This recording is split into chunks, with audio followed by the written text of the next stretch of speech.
Estoy poniendo a grabar la segunda hora, ¿listo? La pregunta 70 nos habla sobre un plan de ordenamiento territorial, que sus siglas serían POP. ¿Qué significa plan de ordenamiento territorial? Ordenamiento territorial. A esta pregunta 70 es muy teórica, entonces sí les pido que anoten lo que les voy a decir. Un plan de ordenamiento territorial tiene un solo objetivo y es que lleva a la ciudad a tener una estabilidad entre las diferentes sectores que constituyen una sociedad. Me explico. En una sociedad hay un sector económico, en una sociedad hay una población civil, en una sociedad hay un medio ambiente al cual toca proteger. Entonces un plan de ordenamiento territorial coge esos tres factores que forman una sociedad y los empieza a ubicar con el objetivo de que todos entren en un equilibrio, ¿sí? Y pues ese equilibrio lo que garantice primero es la continuación de una muy buena economía, el poderle brindarle a la sociedad civil oportunidades para salir adelante y brindarle a un medio ambiente las garantías suficientes para que se pueda seguir conservando, ¿sí? O en otras palabras, un desarrollo equitativo y sustentable, pero me parece que esa respuesta que da ICFES se queda muy corta para lo que verdaderamente es el objetivo de un plan de ordenamiento territorial. Es algo mucho más difícil, ¿sí? O mucho más complejo de lo que nos plantea la respuesta. ¿Listo? No tiene nada que ver con lo político y no solamente está relacionado con el crecimiento económico. Tiene que tener en cuenta que está lo económico, la sociedad civil y el medio ambiente. ¿Listo? Son esos factores. ¿Listo? Vamos con la pregunta 71. Ahora bien, ¿qué marcaron? En esta situación, las palabras pronunciadas por el político, pues aquí lo que estamos viendo es que este señor habla de el rechazo, ¿no? Porque está siendo un poco discriminatorio con las personas de un país vecino, ¿sí? Entonces, pues obviamente las palabras que diga ese político, pues no van a caer muy bien. Y pues eso digamos que lleva a que se promueva la discriminalización o el rechazo hacia ese sector poblacional. Por ende, pues la respuesta correcta sería la opción A. Promueve el rechazo hacia los inmigrantes del país vecino porque la gente va a tratarlos con sospecha, sean o no sean atracadores. Pregunta muy sencilla, solamente leer. Ojo. ¿Listo? Pregunta 72, chicos, ¿qué marcaron? A mí muchas veces me gusta que el estudiante se anime, bueno, el compañero, porque yo no me considero un profesor, yo me considero un tutor. Porque todos estamos en procesos de aprendizaje, solamente que ustedes están en un proceso de aprendizaje diferente al mío, pero estamos en procesos de aprendizaje. Y a mí me gusta que se animen a veces a explicar la pregunta, porque siento que eso les lleva a desarrollar muchas capacidades a ustedes, ¿sí? Entonces, cuando alguno de ustedes se anime a querer participar y a querer explicar una pregunta, me dice y le doy el espacio y lo apoyamos entre todos a que usted explique la pregunta, ¿sí? Obviamente sin burlarnos, obviamente con el mayor respeto, porque estamos en un proceso de aprendizaje y nadie está obligado a saberse todas las respuestas, ¿listo? Para que eso quede claro entre todos, ¿listo? Pregunta 71, 72 que marcaron, chicos.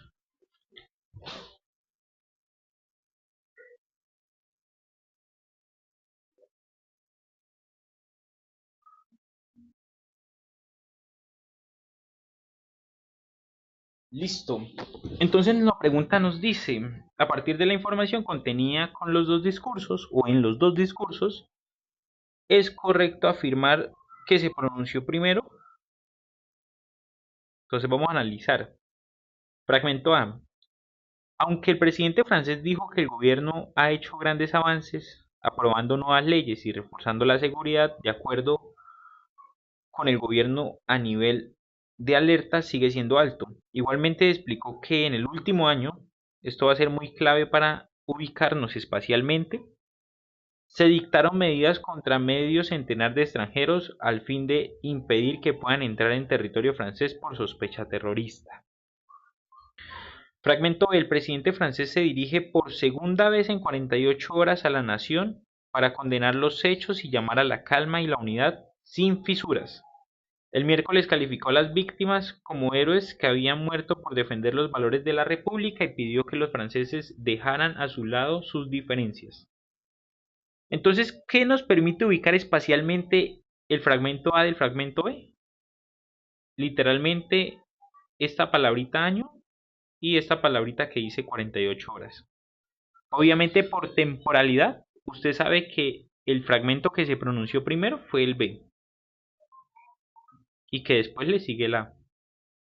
Entonces la respuesta correcta sería la opción D. El fragmento B se pronunció primero porque es una respuesta inmediata. Claro, está haciendo una respuesta que están dando en 48 horas, o sea, en 2 días, que hace un llamado a la calma y a la unidad. El A habla de procesos a largo plazo, sí, porque ya hablamos de un año, como la aprobación de leyes y políticas de seguridad. Y aquí lo podemos confirmar. Dictaron medidas contra medio centenar de extranjeros. O sea, ellas tomaron decisiones políticas, ¿sí? ¿Claro para todos esta pregunta 72? ¿Sí? Ok.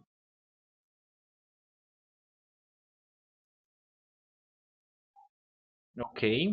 Entonces yo les decía que la mejor forma para llegar a la respuesta correcta es revisar la temporalidad.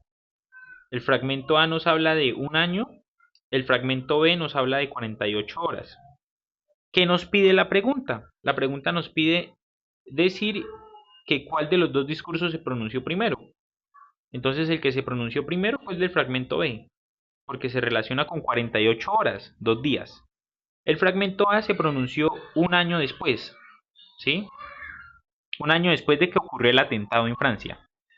Entonces la respuesta correcta sería la opción D. El fragmento B porque es una respuesta inmediata, 48 horas, que hace un llamado a la calma y a la unidad, y el A habla de procesos a largo plazo, o sea, el fragmento A se dijo un año después de que ocurrió el atentado, como la aprobación de leyes y políticas de seguridad. Pues ahí ya estaban hablando de todas las medidas que había tomado el gobierno francés para tratar de impedir que sucesos como ese ataque terrorista que ocurrió en ese año pues se volviera a repetir.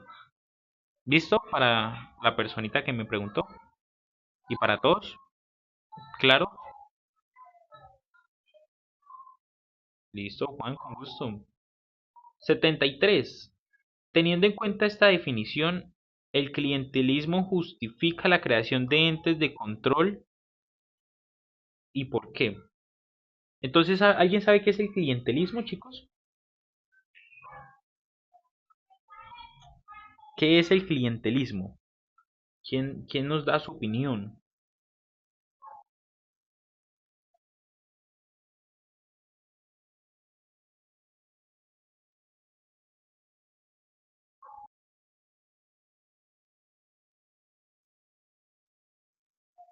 Sí, Juan, sí. Y en Nickfeld lo vamos a relacionar con lo que Juan dice, con política. Entonces, por ejemplo, un político le pide a un funcionario público: manito, venga, róbese una plata de un ministerio, démela a mí, compramos votos, hacemos que se siga religiendo otra persona y esa otra persona va y sigue robando y así sucesivamente. Eso es lo que en Colombia llaman corrupción. Y esa corrupción está ligada al clientelismo político. Y el clientelismo político era lo que decía Juanes, son favores. Pero son favores que terminan primero robándole la plata al Estado, afectando a la población, a la sociedad, porque si se roban la plata del Estado, pues no pueden invertir en educación, no invierten en salud, no invierten en carreteras, no invierten en nada. Y entonces, pues sí, el clientelismo, que es una práctica de corrupción política, pues justifica que hayan entes de control de garantía, que vigilen a los gobernantes, que vigilen lo que se hace con los recursos públicos. Por ende, la respuesta correcta sería la opción C. Es necesario evitar que los gobernantes usen su posición de privilegiada para ser elegidos con favores a cambio de votos. Por ejemplo, ¿qué presidente creen ustedes o que ustedes han escuchado de la vida política de nuestro país que fue elegido de esa manera? Yo les tengo un nombre, pero a ver ustedes qué tanto saben. ¿A quién postulan aquí que haya sido presidente de Colombia y ellos saben estas marañitas?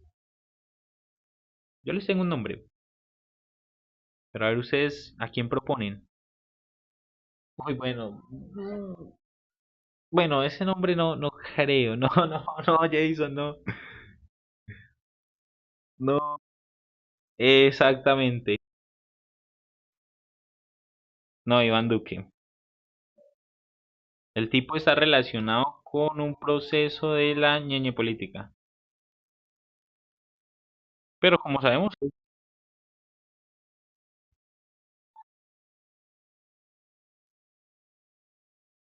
Samper,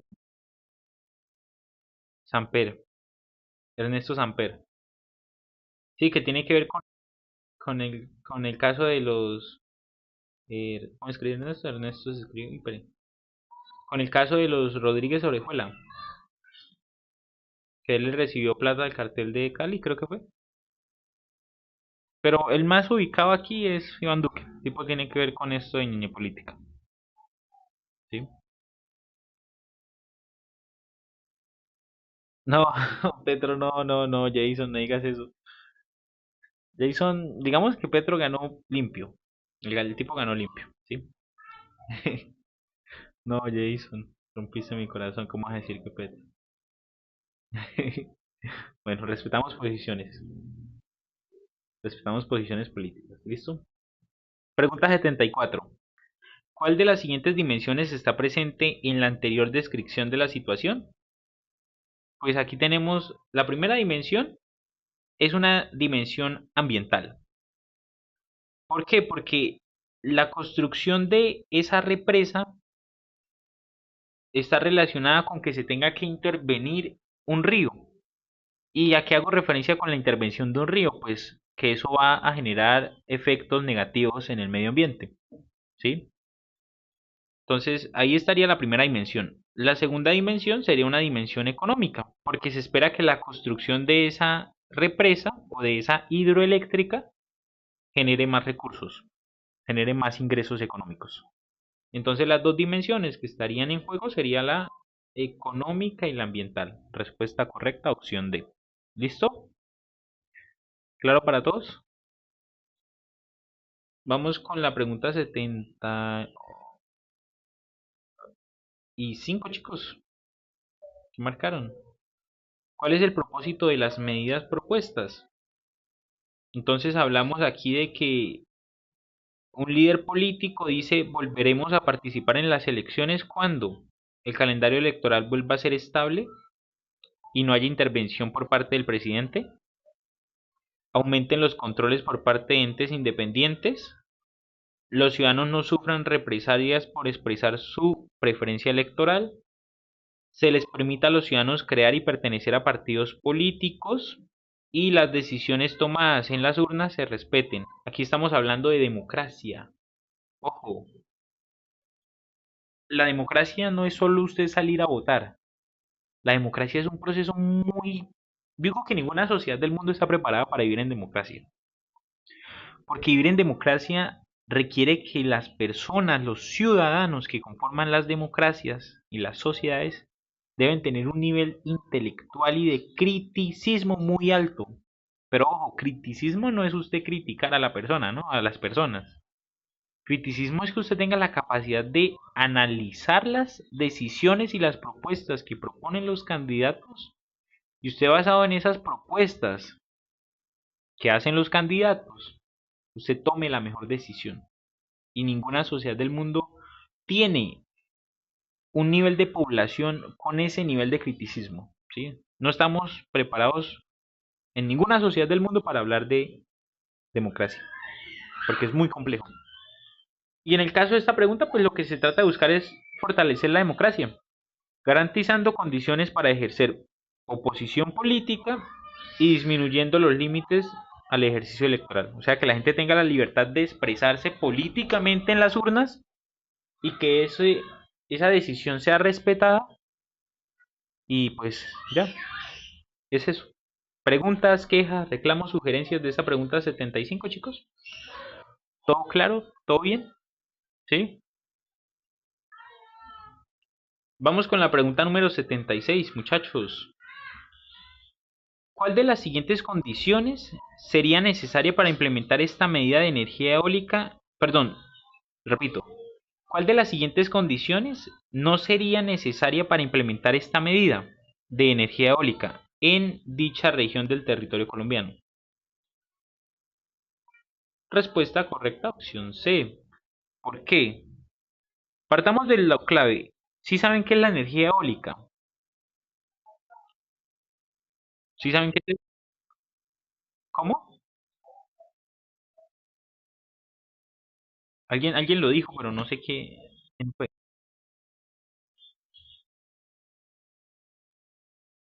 Listo. Entonces, digamos, tú, Paula, eres una super empresaria y tú quieres montar una empresa de energía eólica. Entonces, ¿tú qué crees? ¿En dónde la ubicarías para empezar? ¿Cuál crees que sería el mejor sitio para poner tu empresa de energía eólica? Vamos, Paula, dinos. Toma decisiones de en dónde poner esa empresa tuya.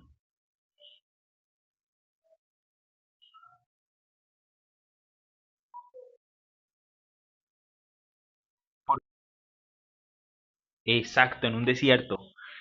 Por ejemplo, en un sitio geográfico de Colombia que tú digas sería lo mejor para poner esa empresa, que tenga las características que ya mencionaste. Vamos a ver. Perfecto. La Guajira es el mejor sitio de Colombia para poner de energía eólica, porque tiene desiertos, porque lo que decía la compañera es muy correcto, el viento corre demasiado, ¿sí? Entonces, ojo, ¿qué condiciones no sería necesario aquí? Si nosotros ponemos esas energía eólica en La Guajira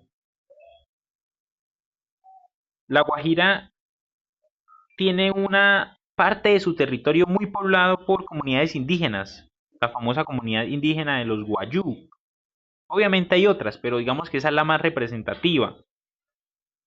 Si yo quiero poner mi empresa allá, ¿qué es lo primero que yo tengo que decir? Primero tengo que hablar con la comunidad, con la población. Entonces esa es una condición muy necesaria. Si mi empresa va a convivir con una población que de pronto no entiende el funcionamiento de la energía eólica y que para obtener energía usan otro tipo de formas, entonces la primera condición sí o sí que es necesaria es convenzca a la población. Eso sí o sí lo tengo que hacer. Tengo que explicarle a la población qué es lo que voy a hacer. Segundo, que la población no se vea incomodada por el impacto que tendrían las instalaciones de los generadores en el paisaje. Lo mismo, yo tengo que explicarle qué efectos positivos y negativos pueden suceder si yo instalo toda la infraestructura que tiene que ver con energía eólica. ¿Qué sería la infraestructura de la energía eólica? Serían unos molinos gigantes con unas aspas enormes que eso pueden fácilmente medir 20, 30, 40, 50 metros, ¿sí? Y obviamente yo tengo que satisfacer la producción de energía. O sea, de nada sirve yo montar una empresa de energía eólica si la empresa no produce pues lo que necesita producir. Entonces son tres factores que yo debo tener en cuenta. ¿Cuál sería la condición no necesaria? Pues la opción C. Porque ¿qué es lo que dice la opción C? Que sea posible reforestar. Ojo, reforestar es usted volver a sembrar la cantidad de árboles que se han perdido, ya sea por tala indiscriminada, ya sea por quema, etcétera, etcétera. Usted no necesita reforestar toda la selva para montar un proyecto de energía eólica. Eso sería una condición no necesaria. Usted no necesitaría hacer eso sí o sí para poder iniciar pues su proyecto de energía eólica. Se los expliqué de esta manera para que pudiéramos dinamizar un poquito la explicación de esta pregunta 76. ¿Claro para todos? ¿Sí? ¿Listo? Vamos con la pregunta 77, chicos. ¿Cuál de las siguientes razones explica el uso del velo islámico? Yo sé que todos estos países de Asia y de Medio Oriente, que son muy estrictos con sus culturas y con sus tradiciones, digamos en países occidentales, Estados Unidos, América, países de la Unión Europea, lo vemos como machistas, ¿no? Porque ellos tienden a ser muy estrictos con las mujeres.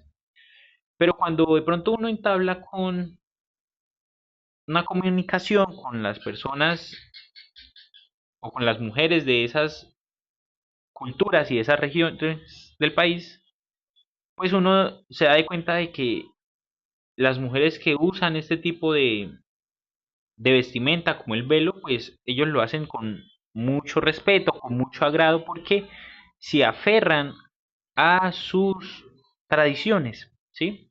Entonces, lo que explica aquí es que las mujeres que usan esto todavía se mantienen aferradas, valoran sus tradiciones islámicas, ¿sí? Esa sería la respuesta en la pregunta 77, chicos. No hay nada más que analizar aquí. ¿Claro para todos? Pregunta 78. ¿Cuál es la razón que mejor justifica por qué debería establecerse allí una normativa que regule la actividad de extracción minera en el municipio? Entonces, esto se lo voy a explicar de manera teórica, anótenlo, no es necesario analizar esto acá arriba, porque nos están hablando de establecer una normativa. ¿Cómo yo establezco una normativa? Pues establezco una ley, ¿sí? ¿Con qué objetivo yo trato de establecer una ley que me permita regular una actividad tan peligrosa como la extracción de minería? Yo no sé si ustedes sabían que en la minería se usan unos químicos, que si esos químicos caen en fuentes hídricas terminan afectando primero al medio ambiente, o sea, afectan a la fauna y la flora de ese medio ambiente en el cual se está realizando la minería. Además, si usted afecta el agua y esa agua hace parte de corrientes hídricas que terminan alimentando o nutriendo la, a una población, entonces usted ya no solo afecta al medio ambiente, sino que afecta a la población porque usted le va a alterar su salud. Entonces yo creo la normativa para poder establecer en qué sitios la gente puede llevar a cabo su actividad minera, sin que ponga en riesgo a la población civil ni mucho menos al medio ambiente. Ese es el objetivo de establecer una normativa, una ley, que me permita regular y decirle a la gente haga esto así, así, así, para tratar de no generar tantos efectos negativos en la población. Entonces la respuesta correcta sería la opción B, para garantizar los derechos a la salud de la población y a un medio ambiente sano de los pobladores y el derecho de los mineros a su trabajo. ¿Listo? Respuesta correcta, opción B. Vamos con la pregunta 79. Si se lleva a cabo la estrategia de erradicar manualmente los cultivos ilícitos, ¿entre quienes es probable que se dé un conflicto? Entonces la respuesta correcta sería la fuerza pública y los grupos armados, ¿sí? Por un lado estaría en representación del Estado la fuerza pública, por otro lado estaría la GAO, ¿sí? De pronto uno puede llegar a confundirse con la opción C, que dice con las víctimas. Pero lo que pasa es que uno termina descartando a los campesinos porque dice que ellos terminan siendo obligados, ¿sí? Entonces esto como que inmediatamente los saca del conflicto porque ellos están siendo utilizados por los grupos armados al margen de la ley para que sean los campesinos los que cultiven la coca y no sean los grupos armados, ¿sí? Entonces uno por eso descarta la opción C, porque los campesinos basados en la información que nos brinda el texto estarían siendo utilizados, estarían siendo obligados. La respuesta correcta pues sería la opción D. ¿Listo? Y la pregunta 80, con base en la información anterior, ¿cuál de las siguientes afirmaciones es una de las razones por las cuales se modificó el concepto legal de matrimonio y familia en Colombia? ¿Qué creen ustedes que llevó a modificar eso, chicos? Me gustaría escuchar sus opiniones en esto.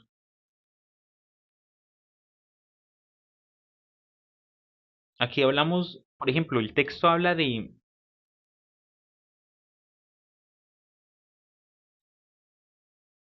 parejas, aquí, listo, parejas homosexuales que puedan tener el derecho a casarse y la conformación de familias. ¿Por qué creen que eso pasó en Colombia? ¿Quién se anima a darnos el por qué? Es para entender el contexto de la pregunta, ¿no? Listo, entonces lo voy a explicar yo. Cuando se crea la Constitución de 1991, anoten esto, por favor. Obviamente más adelante lo volveremos a retomar, pero anótenlo desde ya. La Constitución de 1991 habla de tres pilares fundamentales de los cuales se establece la Constitución política de Colombia. El primero es que Colombia es un Estado social de derecho. El segundo es que Colombia es una sociedad multicultural y pluriétnica. Y el tercero que Colombia es un Estado laico. Para el caso de la pregunta 80 nos vamos a referir al de Colombia es un Estado social de derecho. Entonces ahí se desencadenan todos los derechos fundamentales. Y uno de los derechos fundamentales es el derecho a la igualdad. Entonces de pronto alguno de ustedes me dirá, es que el derecho a la igualdad es que todos tengamos la misma cantidad de plata o todos tengamos la misma cantidad de oportunidades. Sí, yo les diría, sí, puede ser que sí. Pero cuando hablamos en relaciones matrimoniales, Colombia es una sociedad que tiene antecedentes de ser una cultura muy conservadora. En Colombia yo creo que es uno de los países que más le ha costado entender que existen parejas homosexuales, que hay gente con una identidad de género y sexual diferente al de conformar una pareja entre un hombre y una mujer. Entonces la Corte Constitucional dice, venga, la sociedad viene teniendo cambios. Y la sociedad, para evitar que existan conflictos, pues tiene que moldear sus leyes para que todo el entorno de la sociedad pueda vivir. Eso es igualdad, ¿sí? Y entonces permite que exista el matrimonio entre homosexuales, ¿sí? Ese es el fundamento de contexto, ¿sí? De cómo a partir de una eh, un derecho fundamental que es la igualdad permite generar todo un contexto para que la sociedad siga manteniendo en convivencia, ¿sí? Y se le pueda permitir a esas personas tener sus derechos, ¿sí? Entonces esa es la contextualización. Eso es el por qué en Colombia se permitió eso. Entonces por eso la respuesta correcta sería la opción C. Para facilitar la convivencia en una sociedad cambiante. Ojo, ya que las normas deben adaptarse a la transformación social, ¿sí? Chicos, esto sería todo por hoy. Primero que todo, ¿cómo les pareció la clase?